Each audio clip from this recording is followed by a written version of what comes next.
Morning, y'all. This is John McDuffie with North American Welding and Fabrication. I'm out here messing with a track hoe thumb. If you don't know what a track hoe thumb is, it's that big piece of metal right there.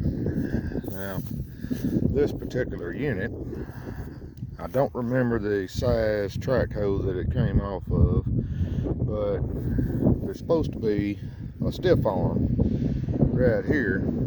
It's supposed to come from where all that busted is and come out this way, and it's a kicker to the boom, and it's what holds the thumb in position. It's obviously broke. There's where it broke the last time. I welded it back together, and that's not even cracked, but now it's all busted loose down here. As you can see, it's bent, and yeah, it's had some abuse. Sorry about the wind, but yeah, I'm gonna take and got all this new steel here. Surprisingly, this is made in USA. I'm not sure where USA is, but I ain't seen that stamped on steel in a long time, so that's nice. Anyways, this is going to become a new one of them, and then I'm going to fix the rest of the busted places that are on that thumb. So here's the plan. I done been after this with the wash tip, and I'm just going to take and cut this boss off, and I'm going to leave the other boss on and wash all the busted pieces of this off of that boss. But once I've got this boss off, I can use this boss to give myself the proper radius to make my fish mouth, and then I'm going to do the same fish mouth on the other end. Then I can put this in. Well, now I got that cut off, and a little bit of educational time here. Hot balls of steel falling directly onto dead, dry grass, they do a phenomenal job of creating little small spot fires that you got to run around and stomp out the whole time you're cutting on something. So that was fun, but mission accomplished. That boss is now not on there anymore. I gotta do some more cleaning up on it, get it cleaned up, and then I can use it to make my fish mouth radiuses on that new piece of tubing. And first order of business is get this incredibly hot chunk of bent, twisted junk out of my vise so I can get that boss up in there. That's also hot. So yeah, that's nice. Alright, now I got them laid out, and for some reason that fella's over there beating whatever he's beating. But yeah, there's the fish mouths. They're both laid out. All I got to do now is cut them, then clean them up, and I can go on ahead and put that one boss on, and then I still got to cut some more off of that other boss. Well, now I got her all tacked up, lined up, all that good stuff. I'm gonna weld that side first, and that way when it pulls, it'll kind of pull that boss off to your right just a little bit.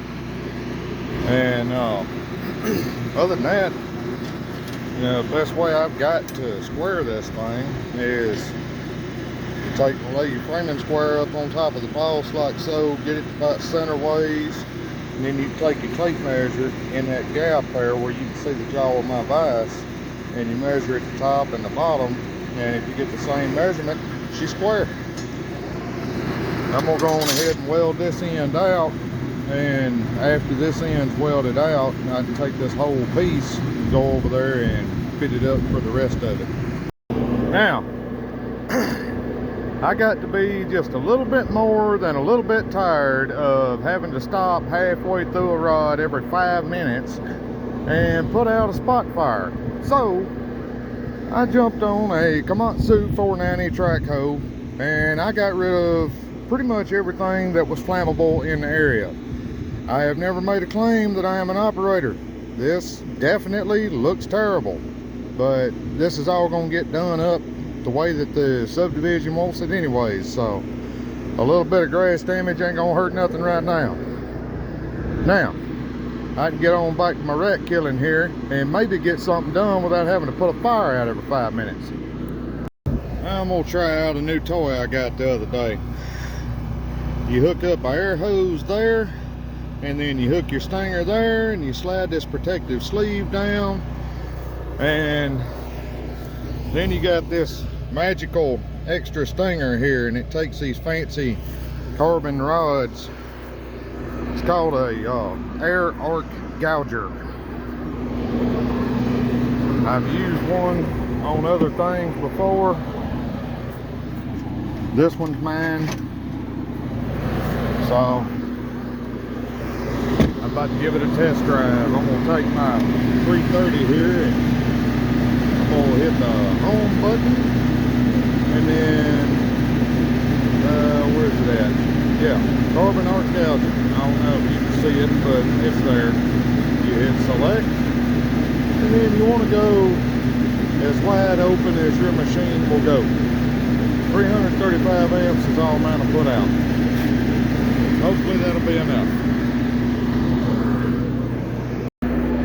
Alright, now here's where the magic is. Them 3 little holes, you want them between the end of your gouging carbon and the piece of metal that you're trying to wipe the weld off of. If you put them on the opposite side, it just makes a giant mess. Anyways, you also put your gouging carbon in there about halfway, and you can scoot it down as you go. For some reason it don't work that good when you're all the way the full length away with the air. Imagine that. But I'm fixing to give this thing a test drive, and I'll show y'all what it does. Now, how you turn the air on is you hit that button right there at my finger, and that turns the air on. You want the air flowing before you strike an arc, but I'm gonna try to wipe that weld right there off this pin boss without wasting any oxygen and acetylene to do it. Well, I can't complain. I hadn't made it all the way through this weld yet, but you'll see why here in a second. Arc gouger does exactly what it's supposed to do. It's just not advised to use it out here in this dry grass, because dry grass is very good at catching on fire. Arc gougers are very good at lighting things on fire. So I just looked like I was out here buck dancing for about 20 minutes putting the fire out. So I'm fixing to go skin me some more dirt and sink this thing in that and go from there. Woohoo! Now, seeing as I've made a gigantic mess out of the dirt around here, I'm gonna get back to doing what I was doing. Alright, it don't look all that pretty, but that's what an arc gouger does. It deletes welds. So yeah, that's deleted. And funny thing, I'm just standing here waiting on my air compressor to build back up, and one of the fellows that showed me how to even gouge with an arc gouger to start with rolled by driving a school bus. So Ozzy, I appreciate you showing me this stuff. You and Howard both. I owe y'all a lot. Y'all taught me a lot of stuff. Well, I'm out of practice as all get out on the arc gouger, but it is at least a viable option for whenever I'm out on a job and I run out of oxygen, considering the fact that I only got room to carry 1 bottle of oxygen and 1 bottle of acetylene on the truck. Arc gouger's a good little backup. That way I ain't got to roll up at lunchtime and waste the rest of the day going and swapping bottles out. So yeah, that's all gouged off. I'm gonna take the grinder and flap disc and clean it up, get it nice and pretty, get it ready for the new piece to go in. And there's what's left of what was on it. Alright, time for a new scenario. Let's say you're out in the field welding, grinding, cutting, whatever, and your Hobart brand torch glasses with the little gaskets that goes up against your face decide that they don't want to stop just one little spark from getting in between them and your eyeball and flying up into your eyeball. What do? That's where having a roll of toilet paper in the truck for emergency uses comes in handy. That's about the only two things I can think of that you need toilet paper in the truck for, is job sites without porta-johns or without maintenance porta-johns, and things flying into your eyeball. You take your toilet paper, a couple squares worth, depending on how thick and nice your toilet paper is. This is dollar store stuff, so it's pretty bad. Anyways, you take you a couple squares and you twirl it up into a nice little fine point, and make sure you get plenty of dirt and grime off your fingers on the end of it there. And then you can use these big moose mode antler mirrors that everybody likes to make fun of on Dodge guys, and you can get in here somehow or another. You get in here, poke your eye open like so, and dig around in there and get whatever piece of trash flew into your eyeball out of your eyeball. So there's your little field medical, whatever you want to call it. Something else I've been wondering. I ain't too sure what the purpose of a aphid or aphid or them little white fuzzy bugs. I ain't too sure what them things is here for. I'm sure they serve some kind of purpose. Gopher might know, probably not. The good Lord didn't bother telling me. I'm not complaining that they exist. I just wished he hadn't put so many of them in North Alabama. Either that or just make them where they don't like landing on my arm while I'm trying to weld so much. Now, just in case anybody was wondering what the 1/2 inch by 5 inch flat bar was for, that's what it's for. I'm gonna make two of them identical to each other, and each of them is going on each side of this new support bar. And then I'm gonna take some more of that 1/2 by 5 flat bar, and I'm gonna make some more pieces to beef this thing up, and hopefully I'll never see this thing again. Nah, that's not gonna happen. Johnny is entirely too talented at destroying things. He's good. Well, I was just happily welding away and fabbing and making stuff, and all of a sudden this big wounded deer pulled up beside me. All I gotta do is straighten that little piece there, do a little trimming on it. I'm gonna use the tracks as an anvil while I straighten that. That ought to be interesting.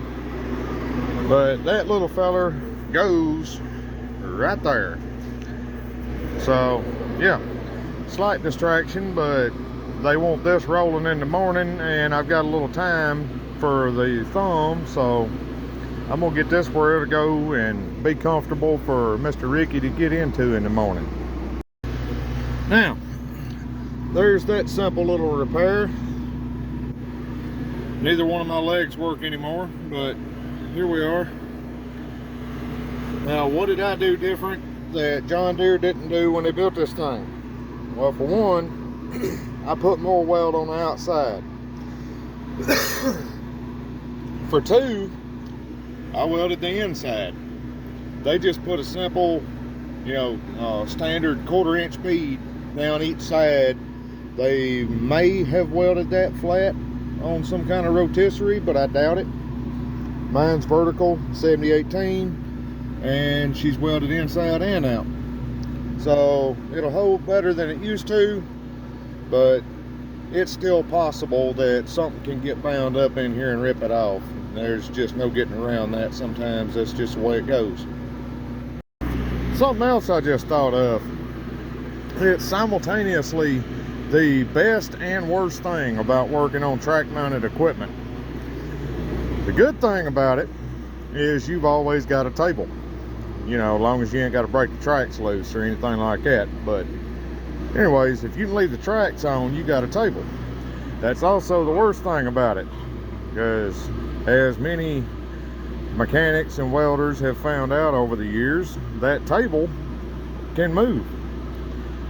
You know, you get done doing something in a little too much hurry on Friday afternoon, you tire out, just got it done.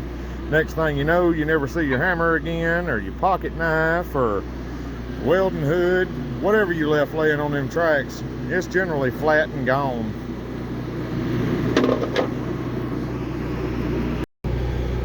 Well, good morning. Day 2, messing with this thumb on this track hoe. What I'm gonna mess with first today is I'm gonna take the arc gouger and I'm gonna gouge down into that crack there. Go on ahead and get that sewed up, and then I got just a little bit more grinding down in here to do, and I can finish making that kicker rod and get it installed on this boss. But I want to weld this up so that I can just lay this thumb down on the ground and flip that back and forth as I need to, and weld both sides and make life a little easier on myself.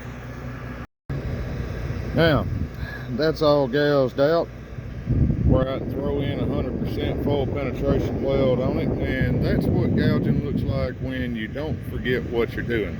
You know, like I said before, I was a little out of practice. I'm kind of getting back in the hang of it.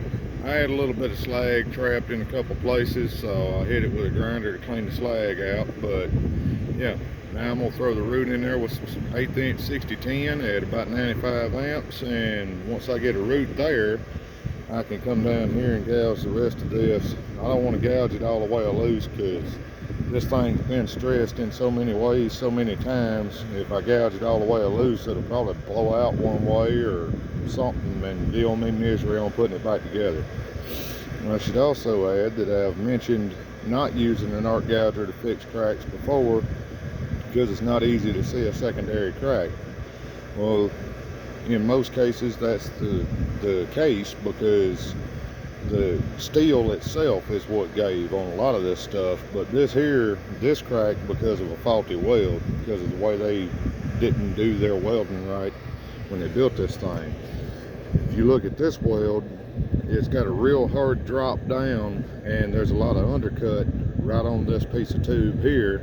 And then if you look up here, it's kind of bellied over to it, and that's just, this section here looks cold. I know they wasn't running cold, but they just piled up too much here, and it's making it a hard transition from the weld to the plate there, and a hard transition from the weld to the tube here.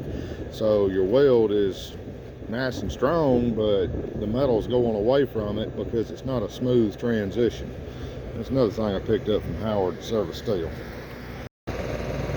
Alright, now it's got a root in it, and I'm gonna crank my amperage back up and go ahead and arc gouge all this, and then do the other side. And once I've got them arc gouged, I'll put a root in them, and I can come to the overhead part of this and gouge whatever crack I may find there. Then I can root that. Once everything's rooted, I'll just start welding it out with some 7018. I use 6010 on the root because it's got real good penetration properties, and it don't do a whole lot of slagging to the inside. I know that's not important on this, but it does penetrate and dig down a little bit better than a 7018 does. And capping it out with a 7018, you'll push most of that 6010 down in there with it if you run the 7018 proper. So it's all gonna be 70,000 psi tensile strength, so it ain't going nowhere. Well, I reckon I ought to do a little bit of an update video before I lose the rest of my sunlight. But there's the reinforcement plates that I made to go on each side of this piece of 5-inch, half-inch wall square tubing. That's gonna be the new, link bar, kicker bar, stiff arm. It goes by many names, but anyways, I put a real heavy bevel almost all the way down to a point right here at the end, and I spaced it away from this overgrown weld that I put on that pin boss.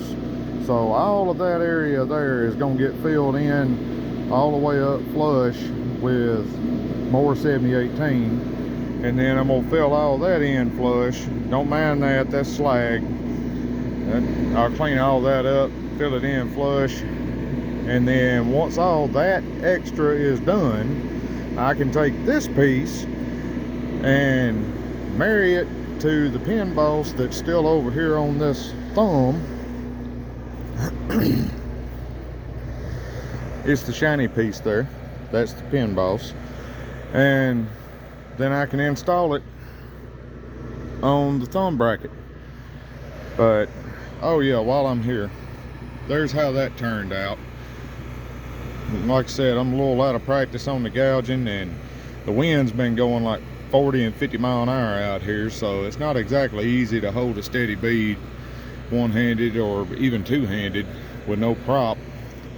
But yeah, that's all filled in, welded up 100%. It ain't going nowhere. I'm gonna make something new to come up here and take care of that little Schedule 20 pipe that somebody threw in there. But yeah, I ended up having to go all the way around on that. There's the overhead. The overhead actually looks better than pretty much any of it because I had a place to brace. But you can see a comparison. Mine is more of a smooth swooping transition from this, looks like 1.25 inch maybe, plate down to this 1/2 inch thick tube, where theirs you got the thick plate and boom, and then boom down. Next place it cracks, it'll be right there. But once I get done putting all this on, that thumb bracket is cracking loose from the boom, so I get to fix that too. Fun.